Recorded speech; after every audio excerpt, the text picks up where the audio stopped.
विठ्ठल श्री ज्ञानदेव तुकाराम पंढरीनाथ भगवान की जय, गोपाल कृष्ण भगवान की जय, रामचंद्र भगवान की जय। श्री गणेश नमः। जय जयाजी जनार्दना, जय जयाजी रवी कुलभूषणा, जय जयाजी त्रिदापचमना भवभंजना केशव। उन्मत्त दोका रावण, जेने दुःख दिले देवा लागून, दयाचा संवार करून भक्तजन सांभाळिले। आणि अशा असणारा भगवान परमात्मा कोण दिलं का तीच घेतला. आठवा झालाय का? बरोबर बघितलं होतं तुम्ही.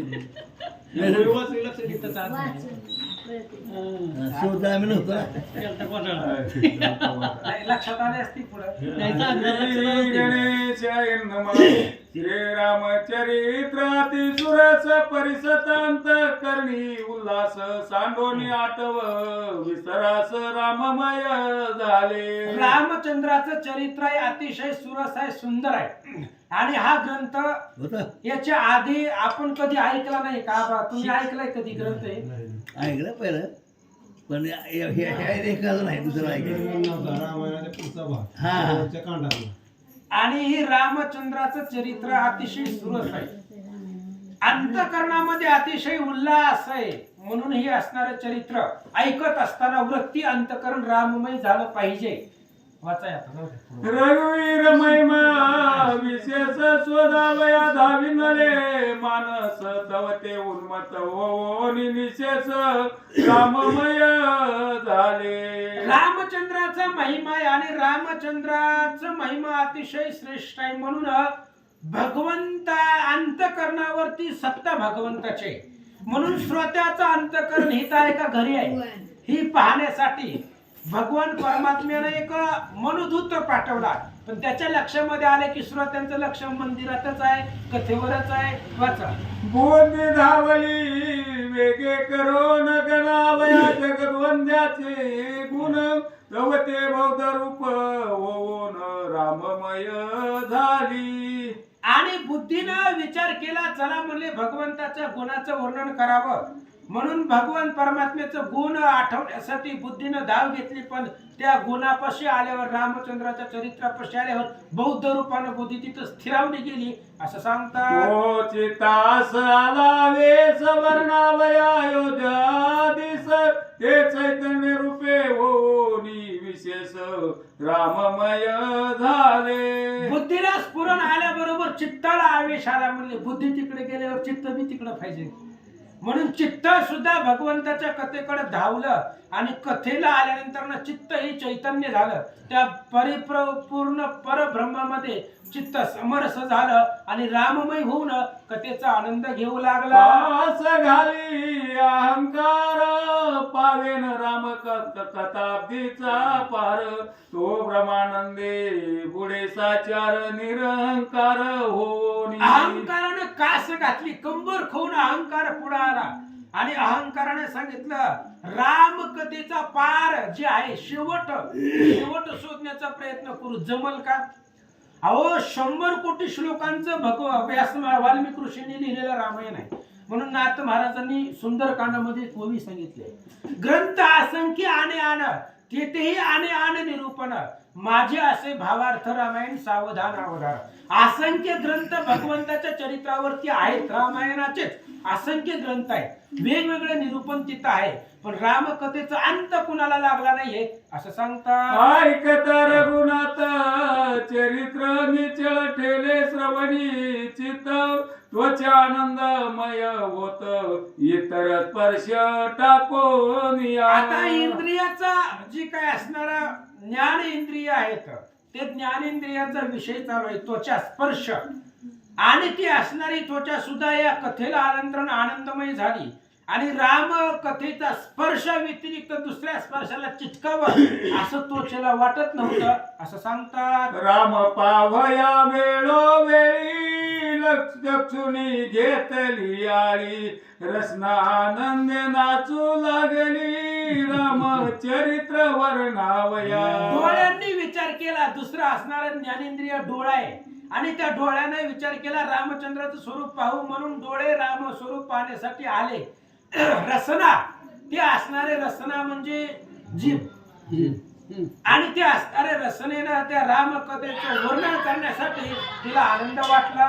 रामाच्या राना कमलीचा मोद सेवा वयाग्रान झाले मिलिंद यव सर्व इंद्रिय वृंद रघुनाथाशी लीन झाले. आणि अशा पद्धतीने म्हणून जे काही घ्राण आहे, घ्राण म्हणजे नाक, राम कथेचा आस्वाद घेण्यासाठी ते सुद्धा आतुर झालेले आहे. एवं सर्व इंद्रिय पंच ज्ञानेंद्रिय असतील पंच कर्मेंद्रिय असतील ते सगळे राम कथेला आल्यानंतर एकरूप झाले आणि भगवंताच्या कथेचा आनंद घेऊ लागले. वक्ता म्हणे दस इंद्रिया ते जीवेशी भाग्य आले अद्भुते रघुपतीचे गुण वर्णिते ब्रह्मानंदे करोनिया. आणि ग्रंथकर्ते सांगतायत दश इंद्रियाला आपल्या असणाऱ्या पंच ज्ञानेंद्रिय आणि पंच कर्मेंद्रियाला आवेश आलेला आहे. त्याच्यामुळे जिभेचं सुद्धा भाग्य आहे. ज्या जिभेमधून रामचरित्र वर्णन करतात ते जिभेचं भाग्य आहे. नाहीतर बाकीच्या लोकांच्या मुखामधून नाही ती बाहेर पडत होय.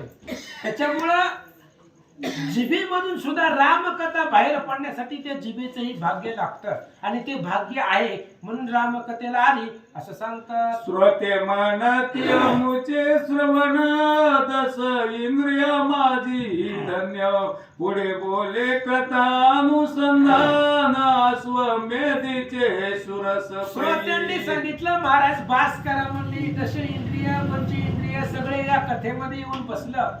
पुढं अश्वमेधाची कथा ही आणि पुढे असणारी अश्वमेधाची कथा ऐकण्यासाठी कान आतुर झालेले म्हणून पुढची कथा सांगा. वक्ता म्हणे सावधान श्रवण करा संत सज्जन शेष सांगे वाचयान लागून त्याची तुम्हासी निवेदितो. आणि मग अशा पद्धतीने शेष महाराज सांगू लागलेले वत्सायन ऋषीला आणि ग्रंथकर्ते दत्तदास श्रोतेंना विनंती करतायत. पुढची कथा लक्षपूर्वक ऐका. पूर्व आद्यची कथन राम पोसिले अगस्ती लागून आमुचे वंशेष आदी करून अश्वमेध कर्म मुक्त झाले. आणि मग पाठीमागच्या अध्यायामध्ये आपण ऐकलं रामचंद्रांनी विचारलं होतं अगस्ती ऋषींना पापाचं परिहार सांगा. त्यावेळेस त्यांनी सांगितलं अश्वमेध यज्ञ करा. आणि अगस्ती ऋषींनी सांगितलं रामचंद्र तुमचे अनेक पूर्वज अश्वमेध यज्ञाला तरुण गेलेले आहेत म्हणून तुम्ही सुद्धा तेच करा. आईशे निवेदिले ती मद प्रती तरी यज्ञ करणे निश्चिती सकळ दोरेते दान होती आईशी शक्ती अश्वमेधी. आणि रामचंद्राने विचारलं महाराज तुम्ही आताच सांगितलं की सगळी दुरित सगळी पाप अश्वमेधाने संपतात. एवढं सामर्थ्य एवढं पुण्यवान अश्वमेध आहे. खरंच एवढा शक्तिमान आहे का शक्तिशाली आहे का असं भगवंत बोलतात. आता हे ऋषीश्वर कैसा तयाचा विचार अश्वाचा रंगरूप प्रकार निवेदन करी मज लागी. महाराज अश्वमेध यज्ञ करायचा मग त्याच्यासाठी घोडा पाहिजे. मग तो घोडा कोणत्या वर्णाचा कोणत्या रंगाचा असावा कसा असावा त्या घोड्याचं स्वरूप सांगा. तयाचे कैसे लक्षण आणि काय करावे विधान यज्ञ कवनाचे पूजन तेही मज निवेदावे. मग त्या घोड्याचं लक्षण कसं असावं बरं. घोडा सोडल्यावर त्या घोड्यानं कोणत्या दिशेला जावं कुठं फिरावं आणि अश्वमेध यज्ञ करायच्या प्रारंभेला पूजेचा मान कुणाला द्यावा आम्हाला सांगा. अश्व सोडोनी पृथ्वीवरी शत्रू जिंकावे कवने परी हा विचार ऋषीश्वरी मज निर्धारी सांगावा. महाराज मला सांगा अश्वमेध यज्ञ करायचाय घोडा सोडायचा पृथ्वी प्रदक्षिणाला घोडा जाईल. मग घोडा ज्यानं पकडला त्याच्या बरोबर युद्ध करावं लागतं, घोडा सोडवावा लागतो. मग युद्ध कसं करावं सांगा. अगस्ती म्हणे जगजीवन गंगेचा जैसा श्वेतवर्ण तैसा शुभ्र स्वजान यज्ञा लागुनी असावा. अगस्त्य ऋषींनी सांगितलं कसलाही घोडा आणायचा नाही. घोडा असावा जसं गंगेच्या पाण्याचा कलर शुभ्र वर्ण असतो, पांढरा शुभ्र अशा प्रकारचा घोडा यज्ञासाठी आणावा असं महाराज सांगतात. आणि तयाचे कर्ण ऐसे पाहता श्यामवर्ण मेघ जैसे मुका रक्त माणिकसे मन उल्हासे पाहता. त्या घोड्याला बघितल्या बरोबर पुढच्याचं मन आनंदित झालं पाहिजे. घोड्याचा पूर्ण कलर पांढरा असावा, पण कानाचा बाजूचा कलर त्याचा आभाळाच्या आकाशासारखा निळ वर्ण असावा, म्हणून त्याला श्यामकर्ण म्हणतायत. आणि तो श्यामकर्णच यज्ञासाठी आणावा असं सांगतात. उचे असावे पित रंग जैसे कांचन दिसे सुरंग मना सारिका जयाचा वेग नसावे व्यंग काही एक. आणि त्या घोड्याचा शेपटीचा रंग पिवळा असावा, जसं सोनं चमकतं त्या पद्धतीने त्याची शेपटी असावी. आणि घोड्याचा वेग मनाच्या वेगासारखा असावा, वाऱ्याच्या वेगासारखा त्याचा वेग असावा. कोणत्याही प्रकारचं व्यंग जखमा त्या घोड्याला नसू नये असं महाराज सांगतात. आईशा लक्ष्मी युक्त बरवा त्वची श्याम कर्ण योजावा येरवी तुरंगमय काय करावा यज्ञा योगे नसे जो. म्हणून रामा अशा प्रकारचा श्यामकर्ण त्या यज्ञासाठी आणा, नाहीतर जगामध्ये कितीतरी घोडे आहेत, पण ते घोडे त्या रथाला शोभतात, यज्ञाला शोभत नाही. यज्ञाला शोभण्यासाठी श्यामकर्णच असावा लागतो, आणि तोच आणा असं अगस्त्य ऋषी सांगतात. वसंत ऋतू वैशाख मास शुक्ल पक्ष पौर्णिमा दिवस हे आस्वानोनी शाळेस करी पूजन यथाविधी. वसंत ऋतू वैशाख महिना शुक्ल पक्ष पौर्णिमेचा दिवस, त्या दिवशी तो घोडा आणावा आणि यज्ञाला सुरुवात करावी. वैशाख. हा. आपल्या नामे युक्त पत्रिकेशी लेखन करोनिया व्रतांताशी बांधोनिया स्वमस्तकाशी ऐशा तयाशी सज्ज करी. रामा त्या घोड्याच्या डोक्यावरती त्याच्या मस्तकावरती तुमच्या अक्षरामध्ये तुमचा वृत्तांत लिहा. घोडा कोणाचा आहे, कोणी सोडलाय, कशासाठी सोडलाय, ही सगळं जी का माहिती आहे ती घोड्याच्या पुढच्या कपाळावरती लिहा एक पत्र, आणि घोडा पृथ्वी प्रदक्षिणेसाठी सोडून द्या असं सांगतात. मग जिंकावया मेदिनी सैन्य द्यावे तया रक्षणी एका तीरते समागमे देवोनी स्वेच्छा गमनी सोडावा. आणि घोडा पुढे सोडा, आणि त्याच्या पाठीमाग सैन्य असावं. घोड्याला बंधन नसावं. घोड्याला जिथं जायचे तिथं जाऊ द्या, कुठं बी फिरू द्या. आणि घोड्याच्या पाठीमाग त्याच्यावरती लक्ष ठेवण्यासाठी काही सैन्य आणि एक श्रेष्ठ योद्धा, कोणीतरी बलवान त्या घोड्याच्या सोबतीला माग असावा असं महाराज सांगतात. जिकडे जाये वाजी आपण तया पाठी रक्षिकी जाऊन प्रतिबंध करतील जो कोण तया शासन करावे. घोडा जिकडं जायचंय तिकडे जाऊ द्या, स्वतःच्या मनानं घोड्या कुठेही जाऊ द्या. घोड्याच्या पाठीमाग असणारे रक्षण करते ते घोड्याच्या पाठीमाग जातील, आणि जर कदाचित कुणी घोडा अडवलाच तर त्या पाठीमागच्या सैन्याने त्याच्या बरोबर युद्ध करावं आणि घोडा सोडवावं असं महाराज सांगतात. पराभवतयाचा करुण रक्षकी आणावा स्व सोडून ऐसा दिग्विजय होता संपूर्ण वादी परतोन सदनाये. आणि रामा ही तुमचा अश्वमेध यज्ञाचा घोडा पृथ्वी प्रदक्षिणेला सोडा, संपूर्ण पृथ्वी फिरून पुन्हा घोडा माघारी येईल. जिथं जिथं प्रतिबंध असेल, जो जो आडवेल त्याच्या बरोबर मागच्या सैन्याने युद्ध करून घोडा सोडवा, आणि असं दिग्विजय करत करत करत घोडा पुन्हा अयोध्येला येईपर्यंत यज्ञ चालू ठेवा. वाचा की. तो वरी दीक्षा धारण करावी रामचंद्रा पण असती मृग श्रृंग धरून ब्रह्मचर्य व्रत राहावे. तोपर्यंत तुम्ही यज्ञ दीक्षा घ्या. तुम्ही यज्ञाच्या जवळ बसा, त्याच्यामध्ये आहुती टाका, ती यज्ञ चालू द्या.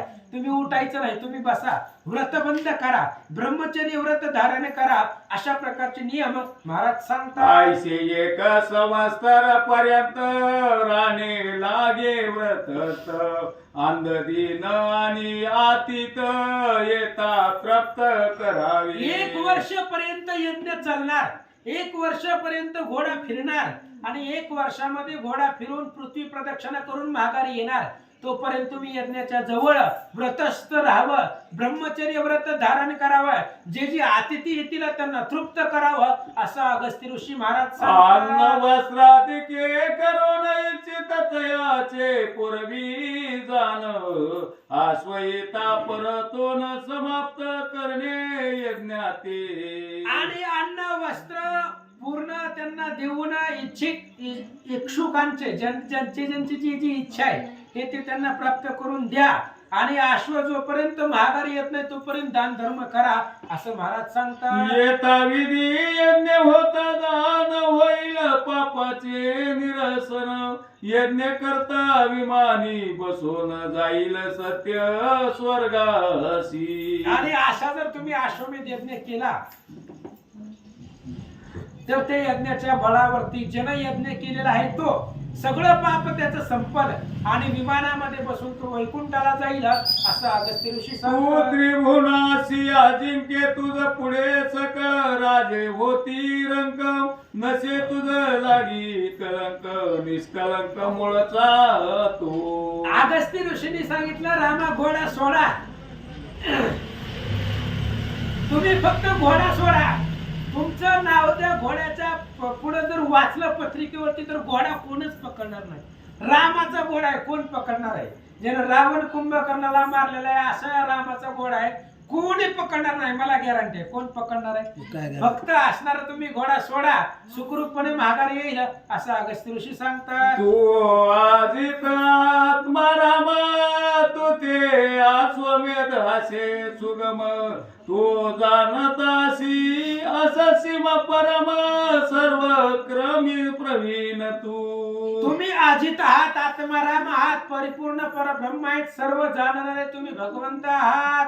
तरी हा यज्ञ करिता जाना कीर्तीने भरेल त्रिभुवन अन्य लोक सुखा ते पावन होय समाधान सकळांचे. रामा तुम्ही अश्वमेध यज्ञ करा, असं जर केलं तर तुमची असणारी ब्रह्मांड कीर्तीने भरून जाईल आणि पुण्यही प्राप्त होईल, असं सांगतो. आईचे अगस्तीचे प्रेम भरित वचन ऐकून या सीता कांत मग वदे मुनी प्रत अश्वशाळेत चढावे. आणि अशा पद्धतीने अगस्त्य ऋषींनी सांगितल्याबरोबर रामचंद्रांनी सांगितलं, महाराज तुम्ही आमच्या असणाऱ्या घोड्यांच्या शाळेमध्ये, म्हणजे शाळा म्हणजे घर, तिथं अनेक अश्व ठेवले जातात, तिथपर्यंत तुम्ही चला आणि स्वतः घोडा निवडा. सकाळ तुरंग पहावे समकरणात निवडावे तयानो निया जीवे भावे आरंभावे ऋतू कर्म कर्म.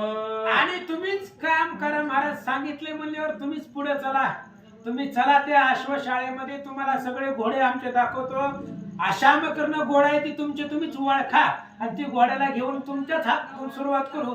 आयसे ऐकता मुनी निगत दासरथी चालिले समवेत अश्वशाळा दाविती समस्त अवलोकिती वाजिते. अशा पद्धतीने लगेच भगवान परमात्मा पुढे निघाले, अगस्त्य ऋषी पाठीमाग असं निघाले असताना अश्वशाळेमध्ये यांनी प्रवेश केला. पाहुन अश्वशाळा सहस्र घोडे एक समेळ श्यामकर्ण पाहोरी डोळा चकित झाला विप्रवर.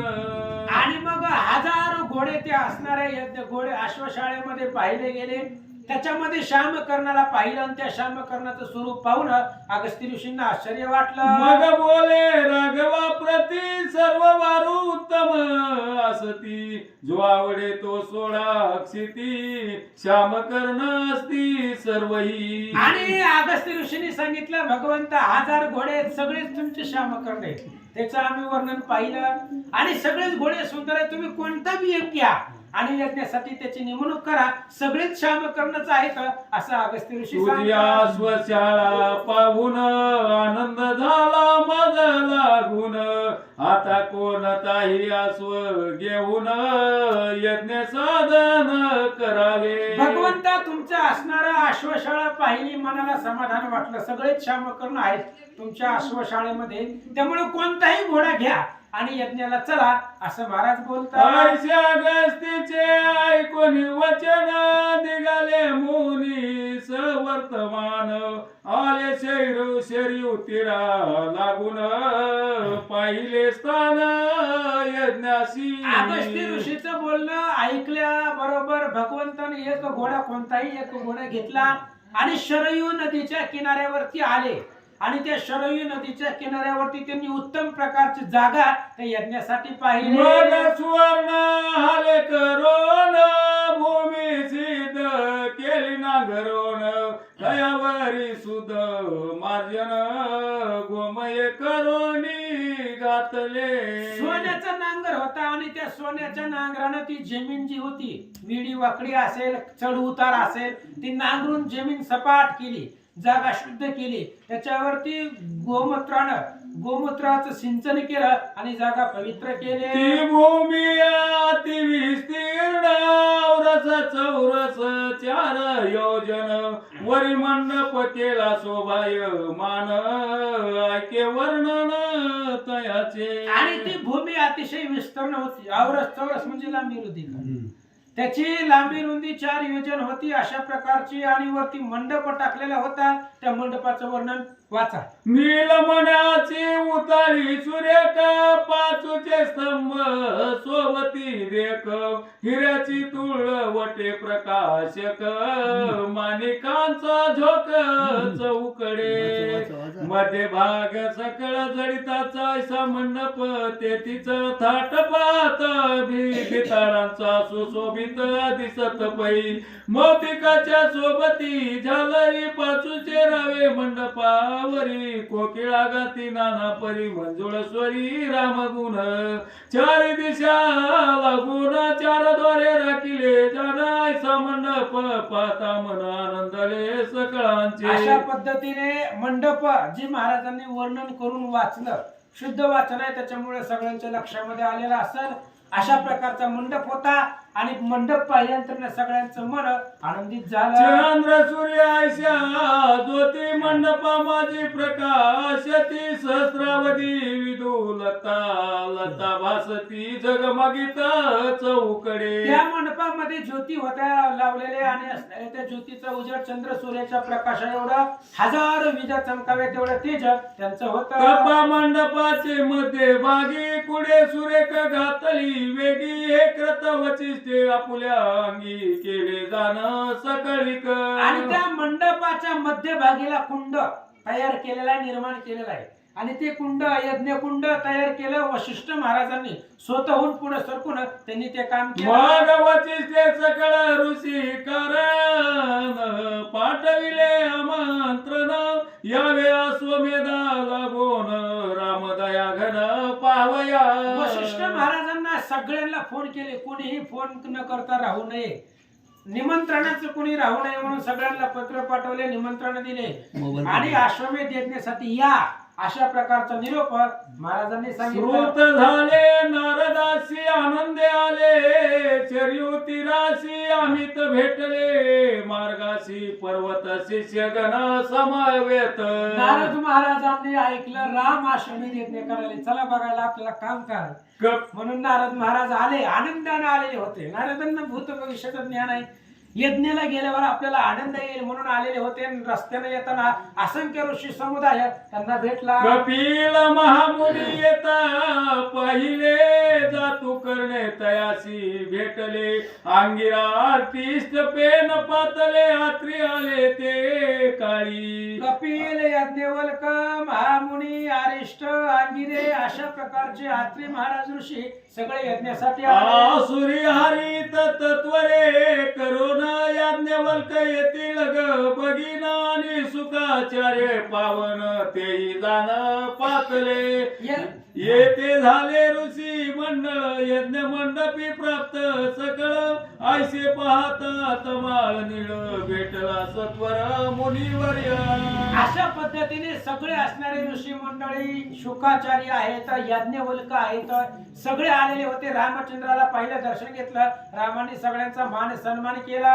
आसनी बैसवून या सकळाशी केले अर्धपाद्य पूजनाशी साष्टांग करून या प्रणिपाताशी वदत ऋषीशी ते काळी. अशा पद्धतीने मग सगळे ऋषी मंडळी आले. रामचंद्राला नमस्कार केला. रामचंद्रांनी त्या असणाऱ्या ऋषीला आसनावरती बसवलं आणि ऋषी मंडळी भगवंताला काय म्हणतात? आपुले घडले दर्शन माझे भाग्य फळले पूर्ण आधी झालो मी पावन सर्व कुळा समवेत. सगळ्या ऋषी मंडळींनी सांगितलं, रामा धन्य मी आपुले मानेन संचित, आज आमचं भाग्य फळाला आलं कारण तुमचं दर्शन झालं. तुझी या दर्शनाचे सुख श्रीरामा तुझं अनोळख भक्त जानती सात्विक जे नैष्टक व्रतधारी. आणि असं तुझं दुर्लभ दर्शन आम्हाला प्राप्त झालं. महाराज लोक बोलतात, घडली या गंगा स्नान पान जैसे प्राणी होती पावन तैसे आपल्या चरण दके करून आजी पवित्र मी झालो. अहो गंगेचं स्नान घडल्यानंतर ना जीव पावन होतो. त्या पद्धतीने तुमच्या चरणाचं दर्शन आम्हाला झालं. आम्ही जगात पावन झालो. तरी आमचा वर्णाश्रम धर्म रक्षण काया चरावे कर्म हे निवेदिता सकळ भ्रम जाईल माझे चित्तीचा. म्हणून आमचा असणारा वर्ण धर्म सगळं असणारा जी काही कार्य आहे कर्म आहे ती सगळं तुमच्या चरणी अर्पण असं ऋषी मंडळी बोलतात. ऋषी म्हणती श्रीरामा तुझा गादसे महिमा लोकहिता लागी पुरुष उत्तमा धरोणी प्रेमा पुससी पै. आणि अशा पद्धतीने बोलल्यानंतर ना रामचंद्र म्हणून ऋषी लोक म्हणतायत, भगवंता तुमचं असणारं दर्शन आहे आणि लोकहितालागी तुम्ही असणार प्रेमानं आम्हाला विचारतात असं बोलतात. तू सकळ धर्माचा नियंता पावसी स्वधर्म आचरता तोची धर्म तू ते सांगता बुद्धी कायसी आमुची. ऋषी मंडळी म्हणतात, रामा आम्ही तुम्हाला काय सांगावं, तुम्ही सगळं जाणता. ज्याला माहिती आहे त्यालाच सांगणं म्हणजे आमची काय बुद्धी आहे. सगळे धर्म कार्याचा कार्यकर्ते तुम्ही आहात आणि तुम्हाला आम्ही धर्म सांगायचा असं करा तसं करा हे कार्य आम्ही सांगणं हे आमच्या बुद्धीला योग्य वाटत नाही. ऋषी मंडळी बोलतात, वृष्टीने नद्या वाहती परी उदक कोटोनी आले स्थिती हा विचार काहीच नेनती धावती जलपती पावया. आणि पावसाच्या वृष्टीनं नद्या नाले समुद्र भरून वाहतात पण पाणी कुठून आलं हे काहीच कुणाला विचार कळत नाही असं सांगतात. जे उदकी उदक मिळाले तेव्हा मूळ एक वटले तैसे धर्म मूर्ती ते धर्म सांगितले सहज पावले पूर्वस्थिती. आकाशातून पाऊस पडतो आणि ते पावसाचा पाण्याचा संग्रह एकत्र होतो आणि नद्या नाले फुल भरतात. तसं आकाशातलं पाणी खाली मिळून एकत्र होऊन पाण्याचा प्रवाह वाहतो.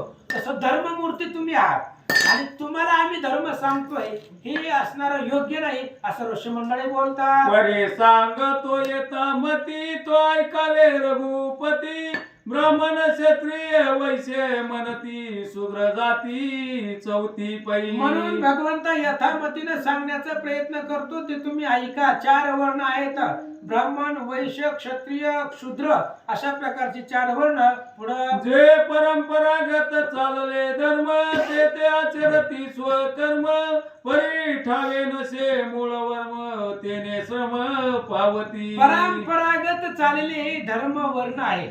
ही वर्ण धर्म आपापल्या परंपरेने चालतात पण कुणालाच वर्म माहिती नसल्यामुळं त्या प्रत्येक वर्णातल्या व्यक्तीला त्रास होतो असं सांगतात. परधर्माचा करीती अंगीकार त्याने नरक पावती अघोर ऐसे को कर्मी भूत नर जगती वरी नाडले. भगवंता या पृथ्वी तलावरती परधर्माचा अंगीकार लोक करतात. स्वधर्म विसरले आणि परधर्मानं वागल्यामुळे त्यांना त्रास होतोय आणि ते लोक नरकालाच जातात असं ऋषी मंडळी बोलतात. नित्यरत ब्राह्मणी आपण चट कर्मीचा संविधान आणि वेदाचे हे पठन तप साधन करावे. पहिलं वर्ण आहे ब्राह्मण. त्या ब्राह्मण वर्णानं काय करावं? 6 असणारा षटकर्म आहे त्याचा अभ्यास करावा आणि ब्राह्मणाने वेदाचंच पठण करावं. वेद त्यांनी अभ्यासावे हे ब्राह्मणाचं कर्तव्य आहे. हरी चिंतनी चित्त सावे विषय मन नसावे आनंद व्रती ते पावावे प्रेम धरावे हरी पायी. आणि दुसरं कर्म आहे की भगवंताच्या मनावरती त्याच्या चिंतनामध्ये चित्त असावं, विषयामध्ये चित्त रंगू नये, भगवंताच्या कथेमध्ये त्यांना आनंद मिळावा असं जीवन जगावं असं सांगतात. 5 विषय 5 जणी सेविता नाडिले जीवाला गोनी ते निवेदिता तरी श्रवणी चित्त सादर असावे. आणि 5 असणारे विषय आहेत, पंच विषय आहेत आणि ते पंच विषय 5 जणांना वेधलेला आहे. मग ते असणारे पंच विषयाचं काय वर्णन आहे सांगतो ऐका. शब्द विषयी कुरंग रमला तपाचा घात तेची झाला मातंग स्पर्शा ते गुंतला तेने पावला नाशा ते. शब्द विषयामध्ये हरिण गुंतलेला आहे आणि ते असणाऱ्या कानावरती काही पडलं हरणाच्या लगेच हालचाल चल म्हणून ते असणार कुरंग शब्द विषयामध्ये गुंतून त्याचा प्राण गेलेला आहे. स्पर्शाच्या स्पर्श वाचा कोणाला वाटतं माशाला रसना हा रचना शब्द विषयी कुरंग रमला तपाचा घात तेची झाला मातंग स्पर्शा ते गुंतला तेने पावला नाशा ते. आवाज इच्छा आहे, या. या आमची विषय हो तुम्ही सांग पंचविषयाचे ओवे आहे ते हा नाही तुम्ही सांगा सांगू, हा. 2 झाले ते आता 3 राहिले. वाचा. पतंग बोलला रूपा ते दीप जाळी गातया ते मेने गुंतो निरसा ते प्राण पुला त्यागिला. शब्द स्पर्श रूप रस गंध अशा प्रकारचे पंच विषय आहेत 5 विषय आणि या पंच विषयामध्ये उदाहरण देऊन सांगू लागलं कोणता जीव कोणत्या विषयामध्ये गुंतून त्याचा जीव गेला. हरी पतंग रूपावरती गुंतला गेला आणि तो असणारा पतंग दिव्याच्या जवळ आला आणि स्वतःचा प्राण त्यानं दिला. मासा जो आहे तो रसनेच्या विषयामध्ये गुंतलेला आहे आणि त्या रसना स्पर्शामध्ये विषयामध्ये त्या मासेचा जीव गेलेला आहे असं महाराज सांगतात. भ्रमर गंध सेवन करी गुंतोनी मरण पावे सत्वरी आयसे 5 विषय 5 परी नाश करीती जीवाचा. आणि भ्रमर म्हणजे असणारा भुंगा तो गंध म्हणजे वास त्या वासाच्या विषयामध्ये तो गुंतलेला आहे आणि तिथंच तो असणारा फुलामध्ये मरण पावला जातो कमळात कमळामध्ये. आणि अशा प्रकारचे पंच विषयाची 5 उदाहरणं तुम्हाला दिले असं रामाला ऋषी मंडळी सांगतात. विषयाविन रावेना जरी तरी शास्त्र रीती मनी धरी सत्य प्रपंच करणे तरी आई व्यवहारी पडावे. आणि विषयाशिवाय जण राहिलं नाही गेलं तर मग शास्त्र विषय मनामध्ये धरा आणि सत्य प्रपंच करणे प्रपंच करायचा शास्त्राच्या आधारानं वेदाच्या आधारानं असं सांगतात. विप्रग्रस्त आश्रम आचारिती तरी तई संकट पडता प्राणांती नीच सेवा न करावी निश्चिती हेची रीती तयाची. विप्र म्हणजे ब्राह्मण लोक गृहस्थ आश्रम करतात पण जीवनामध्ये अडचणी आल्यावर संकट आल्यानंतर ना वाईट कर्माने ते वागत नाहीत आणि त्यांनी वागू नये. संकट जीवनामध्ये येत असतात पण संकट आल्यानंतर ना वाईट कर्माचं आचरण करू नये असं सांगतात. ऋतुकाळी स्वस्त्रियेसी संग करावानीची येसी सोड सदिन होता येसी मग संगाशी योग्य नसे दिवसा स्त्री संग करिता जाण आयुष्य पडे नागवन देह पावनिया पतन प्राणहरण करी काळ जयसी म्हणती सायकाळ तीच होय राक्षस वेळ ते समोग देता जन्मती बाळ दैत्य केवळ मारुती भाषा तुम्ही राम वाचतील दोघांना 4 महिना बी 5 झाले आणि पूर्वी 5 श्री झाले गणेशाय महा श्री सीतारामचंद्राभ्याय महा भरपूर झाले आज जय श्री म्हणती सायंकाळ तीच होय राक्षस वेळ बरोबर आहे ना? जयासी म्हणती सायंकाळ तीच होय राक्षस वेळ तै संभोग देत जन्मती बाळ दैत्य केवळ दुष्टते. श्री गणेशाला वंदन करून सरस्वतीला वंदन करून आणि सर्व भाविकाला वंदन करून कथेचं अनुसंधान असं आहे की ब्राह्मणाने कसं वागावं. कारण जे काही शेतकरी ब्राह्मण असतात सगळे शास्त्र पुराण सगळे जाणतात त्यांनी कसं वागावं ह्याच्याबद्दल यांनी माहिती सांगितलेली आहे की प्रपंचात असताना आता ब्राह्मणाला तो प्रपंच असतो लग्न आता त्यांचं झालेलं असतं म्हणून प्रपंच करताना कसा करावा की नियमानं वागावं. आणि जर म्हणजे असे काही वेळेस जर काही चुकून त्यांच्या हातून घडलं त्याचा आपल्याला म्हणजे पश्चाताप व्हावा लागतो. तर ज्या ज्या वेळेची काही कर्म करायचे असतात ते नियमानं करावी. आता त्यांनी सांगितलं या भोगाबद्दल की बाबा सायंकाळच्या वेळेला म्हणजे दिवस मावळाच्या वेळेला जर संभोग केला त्याच्यापासून जी होणारी संतती आहे ती राक्षस वृत्तीची जन्मती. आपण रामायणात कथा ऐकली की रावण कुंभकर्ण राक्षसी वृत्तीच्या जन्माचं काय कारण आहे. वडील ऋषी होते पण हे राक्षस वृत्तीच्या जन्माचं काय कारण आहे तर त्यांच्या पत्नीनं दैत्य कुळातले असल्यामुळं की ऋषीला संभोग मागितला होता आणि ऋषीने सांगितलं तेव्हा म्हणले आपल्या म्हणले धर्मामध्ये हिनं असं का म्हणले हिला सुचावं. तर त्यांनी आत्मज्ञानाने विचार केला त्यावेळी त्यांना कळलं आणि शेवटी त्यांनी तिला विचारलं तेव्हा म्हणले तू कोण आहे. शेवटी तिला शाप देईल म्हणल्यानंतर तिला खरं सांगावं लागलं. म्हणून म्हणले ज्या ऋषीनं ते रावण कुंभकर्ण दैत्य कुळामध्ये एवढं आता मागा सांगितलं ते ब्राह्मण होते पण त्यांना जन्म का त्या कुळामध्ये मिळाला तर ती काही म्हणजे आई वडिलांसोबत चूक असते तसं म्हणले घडलं. म्हणून हे जे काय ब्राह्मणाने नित्यनियमानं का कसं वागावं त्याच्याबद्दल माहिती सांगितली. आणि पित्र तिथीसी अथवा कवन्या हे परमनीसी त्रिभोगी ततयासी अघोर नरकासी घालिती. आणि त्यांनी सांगितलं तेव्हा म्हणले आता एखाद्या आपल्या घरी म्हणजे महाळ असतात पित्र तिथं असतील तेव्हा म्हणले वडिलाचं काय असते म्हणले पुण्यतिथी असती अशा वेळेस म्हणले असे काही वाईट कर्म करू नये असं या ठिकाणी सांगत आहे. ऋतुकारी 4 दिन स्पर्श न करावा कांते लागून अवशिष्ट राहिले 12 दिन तयाचे विधान ऐके पार. आणि त्यांनी सांगितलं की बाबा म्हणजे स्त्री ऋतुस्नानामध्ये असताना तरी संभोग करू नये. त्याला म्हणले त्यांनी काही नियम सांगितले त्याच्यानंतर 10 दिवसाचा किंवा म्हणजे पुढचा जे काही नियम आहे ते आपल्याला म्हणले ग्रंथ करते ह्या पुढे सांगू लागले. मदिनी कांता संग करी गर्भ राहिला उदर धरी तोची पुत्र होय निर्धारी आयशा परी शास्त्रवदे. आणि शास्त्राप्रमाणे त्यांनी काय सांगितलं तेव्हा जर नियमानं जर म्हणले आपला म्हणले पत्नी संघ केला किंवा काय कर्मभोग केला तर कशामुळे म्हणले संतती म्हणले चांगली जन्मती किंवा वाईट जन्मती त्याच्याबद्दलची जी सगळी माहिती आहे ती आपल्याला ग्रंथ करते या ठिकाणी सांगत आहे.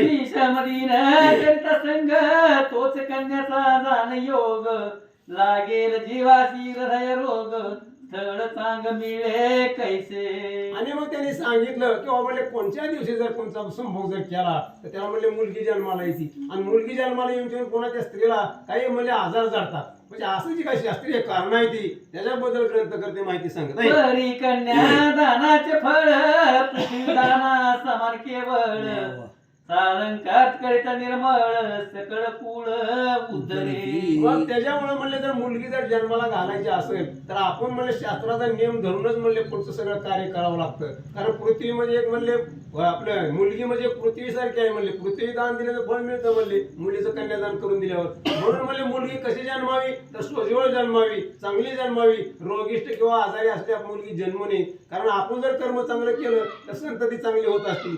तसं म्हणले यांनी ब्राह्मणाने कसं वागावं कसं नियमानं वागावं त्याच्याबद्दल माहिती सांगितली. शास्त्राधारे संग करी तो मानावा ब्रह्मचारी जया माते समान परणारी त्रिभुवना भीतरी धन्य तो. आणि जगामध्ये वावरत असताना किंवा प्रपंचामध्ये वावरत असताना आपली पत्नी सोडून इतर स्त्रियाकडे आईप्रमाणे बघावं असं एक त्याचं त्यांनी सांगितलं, नियम सांगितला. आणि असा जो म्हणले नियमानुसार वागून जर म्हणले कर्म करीत असला किंवा प्रपंच करीत असला तर तो ब्रह्मचारी समजावा असं या ठिकाणी सांगत आहे. शिवचंद्र असेच दिनी तो संगा लागुनी शुभचंद्र साधित चंद्र वदनी कीर्तिवंत बाळ उपजे. आणि म्हणले जर म्हणले आता अशुभचंद्र म्हणजे काय ग्रह नाही कुठं काय असं जर काही गोष्टी असल्या तर संभोग करून आणि जर सगळा पौर्णिमेचा चंद्र जर असा स्वच्छ असला आणि त्यावेळेस जर म्हणले काही संघ झाला किंवा म्हणले त्यांचा म्हणले गर्भ राहिला तर सोजीवाळ म्हणले पुण्यवान किंवा म्हणले चांगली मुलं जन्माला येतात असं म्हणले त्याने शास्त्राला धरून जर म्हणले सगळा प्रपंच केला तर पुढं काय घडतं त्याच्याबद्दल माहिती सांगतात. आता ऐका नक्षत्र फळ मग आणि ते कमूळ ते भोगे त्याला केवळ होईल वेळगळ कारटे. आणि मग आपण आता म्हणले आपण नक्षत्र बघतो आता एखाद्याला जर म्हणले पोरग झालं आणि त्याचे खोडकर निघालं तर सरळ लोक म्हणतात ही काय कार्ट म्हणले मूळ नक्षत्रावर जन्माला दिसते म्हणून नक्षत्र बघून सुद्धा म्हणले प्रपंच करावा. म्हणजे जे जे काय आपण वागतो त्याच्याबद्दल आपलं म्हणले पुढचं म्हणले भवितव्य घडत असतं तसं म्हणले नक्षत्र बघून सुद्धा म्हणले प्रपंच करावा असं यांनी सांगितलं आहे. शेष नक्षत्रे पंचविशी ती संघाशी शुभ असती परी तयाचा प्रकार निश्चिती दिदा असे जाणपा. आणि पुढचे म्हणले 5 नक्षत्र त्यांनी सांगितलं जर त्या नक्षत्राच्या नियमानं जर आपण प्रपंच केला तर म्हणले ते चांगलं म्हणले आपल्या संतती जन्माला पण त्याच्यातही काही नियम आहेत आणि ते नियम मी तुम्हाला सांगतो असं ग्रंथ करते आपल्याला सांगत आहे. पुष्य नक्षत्राचे ठाई सुचिरभूत होऊन पाही जो स्त्री श्रीरम विषयी तयासी सुपुत्र फळ होय. आता ही नक्षत्र म्हणजे कोणची 12 नक्षत्र आहे ती आपल्यामध्ये ह्याच्यात 27 आहे ती तर त्याच्यात ज्या ज्या पण नक्षत्राची माहिती असेल त्या नक्षत्रावर जर म्हणले आपण मुलं जन्माला घातली तर त्यांचं म्हणले पुढे काय होतं कोण ज्ञानी जन्म किंवा कोण आणि जर असं जर काय येडवाकडं वागलं तर वेडगळ मुलं जन्माला येतात असं या ठिकाणी सांगितलं. चतुर्विध पुरुषार्थ साधन धर्म अर्थ कामधान अंती चौथा मोक्ष साधून करील पावन कुळा.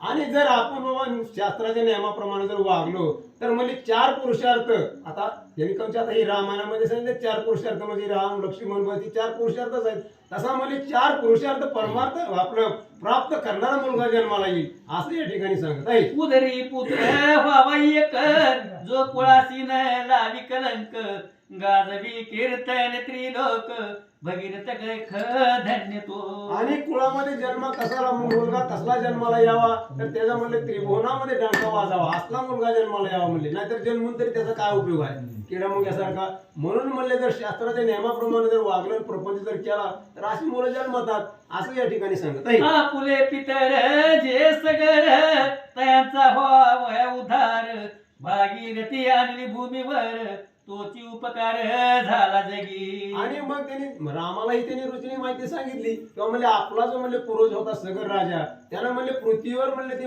भागीरथी नदी आणली म्हणले मग असं म्हणले वडील असल्यावर त्याच्या पुढे म्हणजे मुलं जन्माला म्हणले चांगली जन्मणार असं त्या ठिकाणी आणि माहिती सांगत आहे. तप करीत दारुण श्रीपती झाला प्रसन्न गंगा सोडील चरणापासून परिल पवित्री नयन जटे माझी. आणि मग म्हणले त्याने ज्या वेळेस म्हणले त्या सगर राजाने प्रार्थना केली शंकर भगवंताची त्यावेळेस म्हणले त्यांनी पृथ्वीवर गंगा सोडली आणि ती कुठनं जटेमधनं लपवून म्हणले ती गंगा पृथ्वीवर सोडली असं म्हणले पूर्वीची काय रामाच्या म्हणजे ह्याच्यामध्ये वंशामध्ये जे काय कथा घडल्या ते म्हणले ऋषी आणि ते रामाला सांगत आहे. ते वैसरा तपा लागून प्रसन्न झाला मदन दहन गंगा सोडील जटेतून जाणू माझी धारण केली. आणि मग म्हणले त्या सगर राजाने ज्यावेळेस प्रार्थना केली त्या शंकर भगवंताची तपश्चर्या केली त्यावेळेस त्यांनी आपल्या जटेमधून गंगा म्हणले तयार केली आणि जाणू म्हणजे मांडीपासून म्हणले अशी पृथ्वीवर त्यांनी सोडली असं या ठिकाणी सांगत आहे. तया जाणू ऋषीच्या ठाई तपा बैसला ते समयी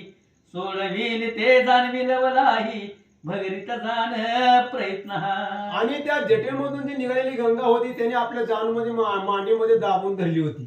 मग तिथं काय झालं म्हणले तर जणू म्हणले नावाचे ऋषी तयार झाले तिथं ती नदी दाबून धरल्यामुळं आणि त्याच्यामुळे म्हणले त्या जानूनं म्हणले जणू ऋषीनं म्हणले तिला पुन्हा मुक्त केलं असं या ठिकाणी माहिती सांगत आहे. तरी काळ वेळ चंद्र नक्षत्र संग काळी शुभ सर्वत्र आपण सुचिरभूत पवित्र तया पुत्र होय ऐसा. म्हणून त्यांनी सांगितलं जर बाबा जर त्या म्हणजे शास्त्राच्या नियमाप्रमाणे जर प्रपंच केला तर अशी सद्गुणी मुलं जन्मतात. त्याच्याबद्दल त्यांनी माहिती सांगितलं. आणि जर येडवाकडे काय म्हणले नक्षत्र बघितली नाही ती कुठं काय बघितलं नाही तर म्हणले मग अशी वेळी वाकडी येडगळ मुलं जन्मतात.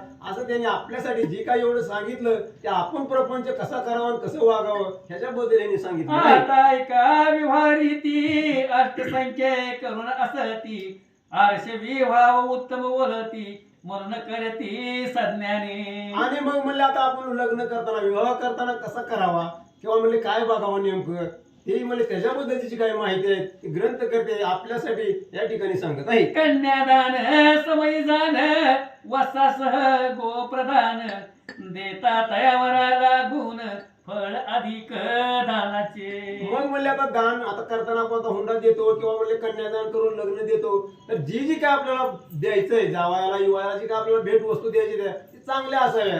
गाय देताना म्हणले उभं भाकर किंवा आटलेली गाय देऊन द्यायची म्हणून दान म्हणून किंवा ब्राह्मणाला देताना सुद्धा चांगली गाय सोजवळ द्यावी चांगली दूध देणारी असावी दष्टपुष्ट असावी असं म्हणजे शास्त्राचा नियम या ठिकाणी सांगत आहे. ऐसा उत्तम विवाह सोडून कन्याचे जी घेती धन केले म्हणती कन्यादान पापी जन महानते. मग कन्यादान करताना जी काय आपण भेट वस्तू आंदन म्हणून द्यायच्या ते म्हणले त्याचं चांगलं होतं म्हणले. पण जे काय मुलीला म्हणले महागारी हुंडा घेतात किंवा त्यांच्याकडूनच पैसे घेऊन ती करतात तर अशा लोकांचा काय उपयोग नाही म्हणजे त्याला पुण्य मिळत नाही. आणि पुन्हा जगामध्ये सांगायचं का आम्ही मुलीचं लग्न केले कशाला पाहुण्याकडून पैसे घेऊन असं म्हणले याचा नियम नाही. तर शास्त्राच्या नियमाने जर वागलं तर त्याला चांगलं पुण्य मिळतं असं या ठिकाणी सांगत आहे. तुळशी म्हणती सीतारमणा करती जे वेद अध्ययना वाणिज्य कृषी राज सेवना आणि कन्या विक्रया अंगीकारिती. आणि मग म्हणले जी काय म्हणले दान धर्म करीत नाहीत म्हणजे कुणाला म्हणले ऋषी मुलीला त्रास देतात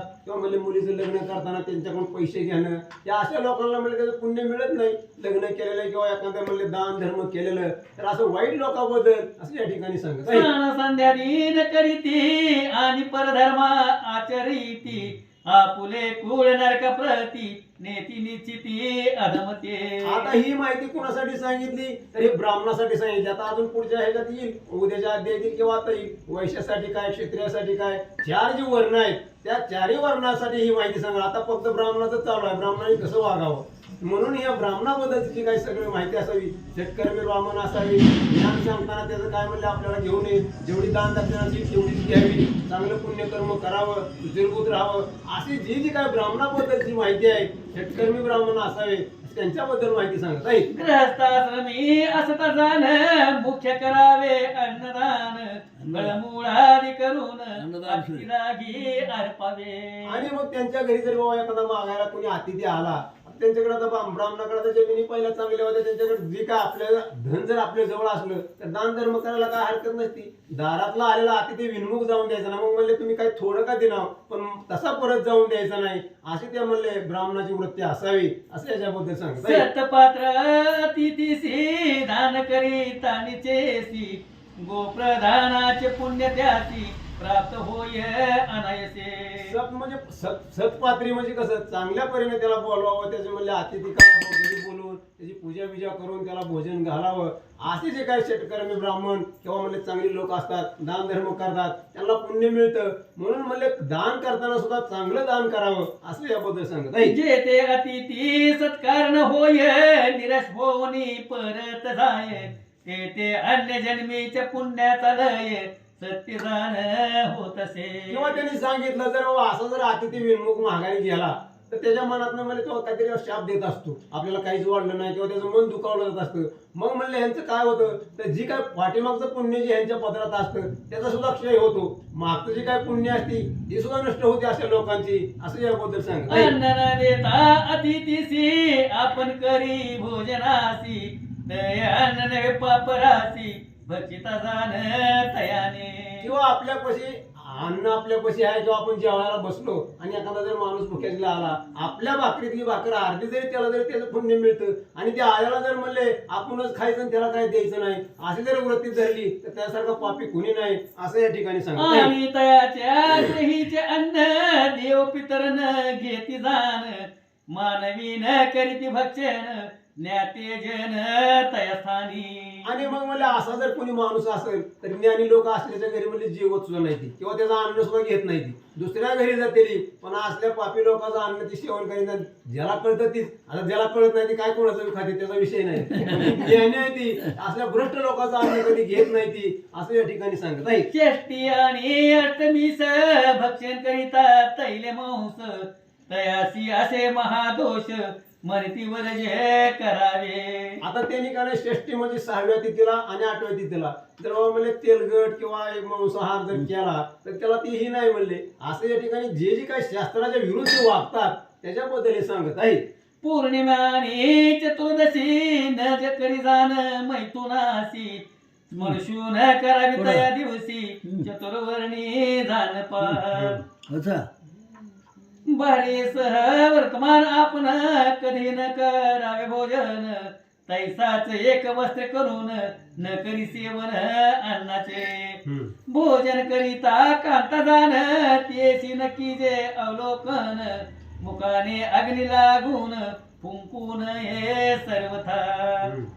नग्न स्त्रीशी आपण न करावे कदा अवलोकन अग्नीवरी शेकवया लागून न धरी जाण पदाते. कोणत्याही पवित्र वस्तू ते अपवित्र जागी न टाकीती ते पुण्यभूमी पाहून ते टाकीता दोष ते पावेना. आता ह्यांनी काय सांगितलं की ज्ञानी माणसाने असलं करून आता अज्ञानी आहे ते करतात. आपण सुद्धा जर तापाय बसलो तर त्या चुलीमध्ये त्या जाळावर पाय धरतो. त्यांनी सांगितलं वाघणीवर कधी पाय धरू नये. म्हणजे जे जे काही नियम आहेत शास्त्राचे ते अज्ञानाला माहित नसतात पण ज्याला कळतंय त्यांनी ते निदान असं करू नये असं यांच्याबद्दल सांगत आहे. अहिंसा हा मुख्य धर्म जाण सांगितला मानवा लागून त्या मार्गात अमान्य करून कुमार्ग गमन करीती जे ते पावती अधपतन यमदूत करती बंधन ओळीती ताळी ती तया लागून कोणी सोडवण करीना. आपण पाठीमागच्या अध्यायामध्ये सांगितलं की अगस्त्य ऋषीने म्हणजे रामाला सांगितलं होतं म्हणजे तुम्ही सगळे जाणत्यात मग म्हणले जाणून मग रामाने सांगितलं त्यांनी 2 वेळा सांगितल्या की जाणून बुजून जर माहित असताना जर केलं तर त्याला पाप म्हणजे त्याला प्रायचितच नाही ती भोगावंच लागतंय. आणि जर बाबा नकळत घडलं तर त्याला उपाय प्रायचित घेतलं तर म्हणजे असं जर होतं कळून जर येडवाकडे वागलं तर त्याला म्हणले माफी नाही पण न कळत जर काही गोष्टी घडल्या तर त्यांना जर आपण प्रायचित घेतलं किंवा काय देवधर्म केला त्याचं पुण्य म्हणले वाढतं किंवा त्याचं पाप फिटतं.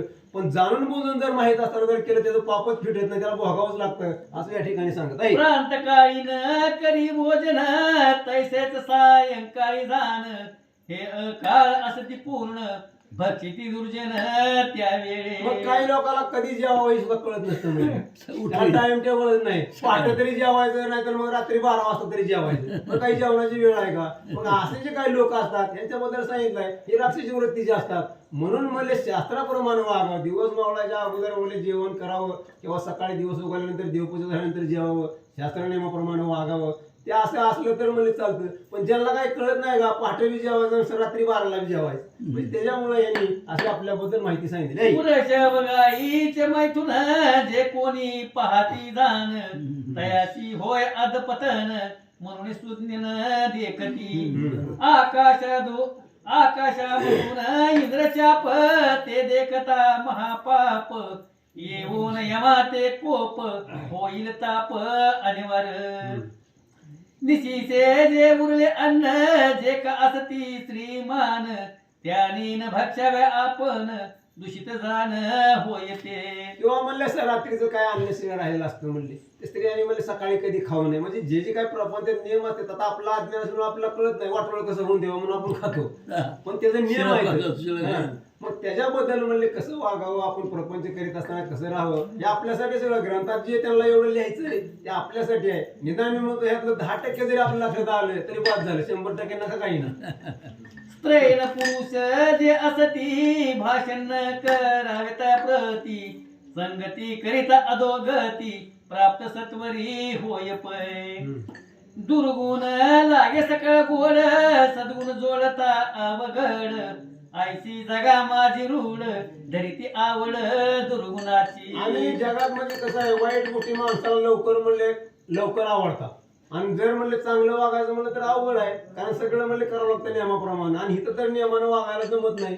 मग वाईट गोष्टी माणूस लवकर म्हणले अंगीकार करतो, पण चांगल्या जर गोष्टी जर करायच्या म्हणलं तर सगळं नियमानं वागावं लागतं, आणि ते माणसाला म्हणले त्रास वाटतो त्याचा. म्हणून बरीच लोक परमार्थाकडे वळत नाही. परमार्थाकडे वळलं की नियमानच, शास्त्राच्या नियमानच चालावं लागतं. त्यामुळे कोणी येत नाही. हा, म्हणून इकडे कोणी येत नाही, असा त्याचा नियम आहे असं या ठिकाणी सांगत आहे. गीत वाद्यादिकांचा घोष तेथे नसावी इच्छा विशेष, तयाच्या संगती घडणे दोष म्हणून उल्हास नसावा. जे एकाने सेवी जेले ते तुझ्याने तरी घेतले, तरी ते सेवन नोहे भले म्हणून आपुले आपणासी. उष्ट खायचं आता घ्यायचं नाही, नाही. उष्ट कोणा खायचं नाही. भग्न पात्रा माझारी भोजन करणे दोष भारी, कर पले अन्न नर नारी भक्षण करावे सर्वथा. आता आपल्यात कसं असतं, गरिबी असते, काही लोकांच्या घरी भांडी नसते ती. आता सगळ्याच्या घरी यायची, पण पूर्वी असं असायचं की गोरगरीबाला भांडी नसायची, मग गळक्या भांड्यात जेवायचं, फुटक्या ह्याच्यात जेवायचं, करपलं खायचं, शिळं खायचं. म्हणजे अज्ञान होतं, काही माहिती नव्हतं, आणि पोट भरायचं म्हणून लोक काही करायची, पण त्यांना माफ होतं. पण आता कळून जर त्यात वागायचं म्हणलं तसं खायचं तर त्याला दोष लागल असं या ठिकाणी सांगत आहे. भिजल्या पायी करून तैसे तू शिष्ट असता जाण, कोठे न जावे आपण उत्तम लक्षण जाण हे. करीती मानवाची स्तुती तयासी अति मूळ म्हणती, जे का भगवत गुणानवाद घाती तेच तरती भवसागरी. मग आता आपण काय करतो, आपल्याला जर एखादा चांगला बोलला किंवा म्हणजे तो कसला का असणार, पापी असू द्या काय असू, त्याची स्तुती करतो आपण, कारण आपल्याला चांगलं म्हणतो किंवा काय देणं घेणं करतोय. तर तसं न करता जे काही शास्त्राच्या नियमाप्रमाणे वागतात, जे काही संत आहेत, देवाचे भक्त आहेत, अशा लोकांची स्तुती केली तरी चालती. व कोणाची त्याचं खायला मिळेल स्तुती करायची असे जर असतील तर ते पापी असतात असं या ठिकाणी सांगत आहे. दुसऱ्याचे वर्म जे काढिती आपुले लपवून ठेवी, ते जाणावे पापमती तया जाची यमदूत. किंवा म्हणलं आपण जसं वागतो तसं आपलं झाकून ठेवायचं, नेहमी लोकांचं म्हणलं वाण उघड करायचं, हे असं वागतो तसं वागतो. तू काय करतोस यांना सांगायचं काय, तू आपलं आत्मचिंतन अगोदर करा. आपण ज्यावेळेस चांगलं वागवता लोकांना नावं ठेवावी किंवा चांगलं म्हणावं. आपण नीट वागायचं नाही, लोकांना नाव ठेवायचा आपला अधिकार नाही. असे जे काही लोक असतात ते पापी असतात, महामूढ असतात असं या ठिकाणी सांगत आहे. ग्रहस्थाश्रमा लागून धर्म बहुत असती जाण, परी सांगितले कार्य कारण कठीण जाण आश्रम हा. आता त्यांनी सांगितलं हा ग्रस्त आश्रम म्हणजे प्रपंच करायचं म्हणजे अवघड आहे. प्रपंचात म्हणले की पाप पुण्य सगळं चांगलं वाईट येतं, तर म्हणजे आपल्यासारख्याला जर म्हणले सगळं शास्त्राच्या नियमानं जर वागायचं म्हणलं तर अवघड आहे. तरी सुद्धा त्यातून सुद्धा मार्ग काढून किंवा चांगला मार्ग निवडावा, थोडं पुण्य करावं किंवा देवाची भक्ती करावी. प्रपंच करीत असताना आयुष्यात म्हणले चांगलं वाईट हातून पाप घडणं ते घडतच असतं, पण त्यातून सुद्धा म्हणले काही चांगला मार्ग काढून देव पूजा अर्चन करावं असं या ठिकाणी सांगत आहे. ऋषी म्हणती रामाला ग्रहस्थाश्रम ऐसा जाण, पुढे वानप्रस्थाचे साधन त्रुटीत तुझला निमित्तो. आणि त्याने ऋषीने सांगितलं की म्हणजे आतापर्यंत जी काही व्यवस्था आहे ते ग्रहस्थ आश्रमाच्या सांगितलं. ग्रहस्थ आश्रमात म्हणले कसं वागावं किंवा काय करावं, काय पाप पुण्य लागतं.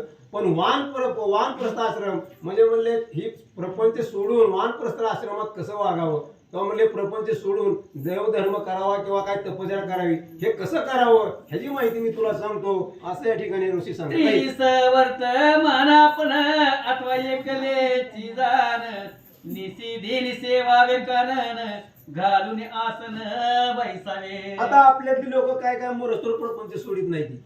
त्याला काय वानप्रस्थ आश्रम म्हणायचं नाही. वानप्रस्थ आश्रम कशाला म्हणायचं की मुलाबाळाची लग्न झाली की म्हाताऱ्यानं आपलं कुठंतरी अरण्यात जायचं किंवा देवदेव करायचं आणि तिकडं आपलं पुण्यकर्म करायचं, ह्याला वानप्रस्थ आश्रम म्हणायचं.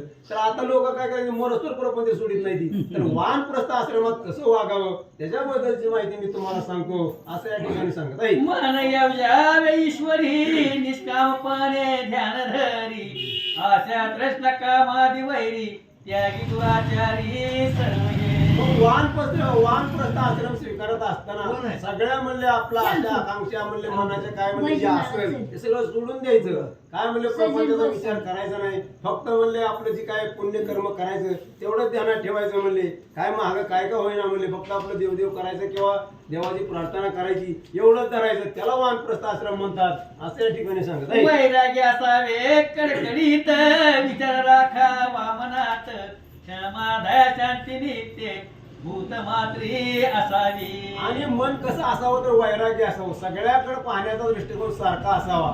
सर्व भूती दया असावी किंवा म्हणले कुणाबद्दल द्वेष किंवा कुणाबद्दल राग मनात आणू नये असं या वानप्रस्थ आश्रमाचे जे काही नियम आहेत असे या ठिकाणी सांगत आहे. शेष म्हणे वासेनासी धर्म सांगितला रघुपतीसी तेने संतोषला मानसी पुढील कथेस श्रवण करी. आणि ग्रंथकर्ते आपल्याला म्हणतात की बाबा या वात्सायन ऋषीनं हे प्रभू आपलं अगस्ती ऋषीनं प्रभू रामचंद्राला ही अशी कथा सांगितली की बाबा प्रपंचात वागताना शास्त्राच्या नियमाप्रमाणे कसं वागावं.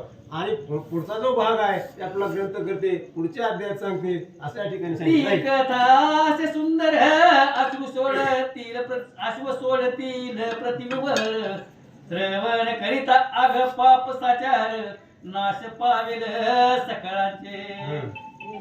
विष्णू मनी उत्सुकता केव्हा चालले विश्वमेध कथा परीस होते जनी कृपा करिता आनंद वाटे वाटते अशी. आणि उद्याच्या अध्यायामध्ये काय तर उद्याच्या अध्यायामध्ये प्रभू रामचंद्र अगस्तीच्या म्हणण्यानुसार घोडा पृथ्वीवर सुटतील आणि म्हणले ते ऋषी म्हणले सगळं की पुढचा अश्वमेध यज्ञाला सुरुवात होईल. यज्ञ कसा करावा या ठिकाणी त्यांनी सांगितलं. आणि आजचा कथाभाग संपला. उद्याचा कथाभाग पुढे आपल्याला सांगता येईल. रामचंद्र